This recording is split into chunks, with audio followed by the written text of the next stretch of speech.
அடுத்த போட்டியை ஆரம்பிச்சு விடுங்கடா. முன்னாடி பரிசு விடுது என்னடா அது?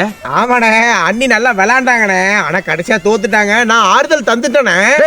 தாலி கட்டின புருஷன் குத்துகள் மாதிரி நான் இங்க நிக்கிறேன். ஏன் முன்னாடிக்கு ஆறுதல் நீ யாரா? மெண்டலு, நான் ஆறுதல் பரிசை சொன்னையா? ஏன் முன்னாடி யார கேட்டுற நீ போட்டியில சேர்த்த? அண்ணா ஒன்னும் கோவப்படாதீங்கண்ணே. உங்களுக்குன்னே ஒரு போட்டி இருக்குண்ணே. ஜெயிச்சிங்கன்னா ஒரு ஃபுல்லு ஃபாரின் சரக்கு ஃப்ரீ. என்னடா சொல்ற? ஆமாண்ணே, கைய பின்னாடி கட்டிட்டு குப்புற விழுந்தீங்கன்னா பிரைஸ் விழுந்தா தந்துருவேன். கன்ஃபார்ம் கட்டுங்க பின்னாடி விழுங்க. தம்பி செம்படம் கொடுத்துருக்கீங்கப்பா, வாழ்த்துக்கள்க்கா. அப்படியே தங்கச்சிக்கும் ஒரு பாத்திரம் கொடுத்துட்டீங்கன்னா நாங்க கிளம்பிடுவோம். என்ன போட்டியிலக்கா ஜெயிச்சிருக்காங்க? அவ விளையாடலப்பா, வேடிக்கை பார்த்தா. வேடிக்கை பார்த்தாளா? அக்கா, போட்டியில கலந்துக்கிட்டு ஜெயிச்சா மட்டும்தான் பாத்திரம் பரிசா தர முடியும். வர்றவங்க போறவங்களுக்கு எல்லாம் பாத்திரம் தரத்துக்கு இது என்ன வளகாப்பு ஃபங்க்ஷனா? பொங்கல் போட்டிக்கா. என் புருஷனும் தான் 1000 ரூபாய் கொடுத்தான். காசையும் வாங்கிக்கிறாங்க, பாத்திரமும் தர மாட்டேங்கிறாங்க. இன்னைக்கு வீட்டுக்கு வரட்டும் அவன்.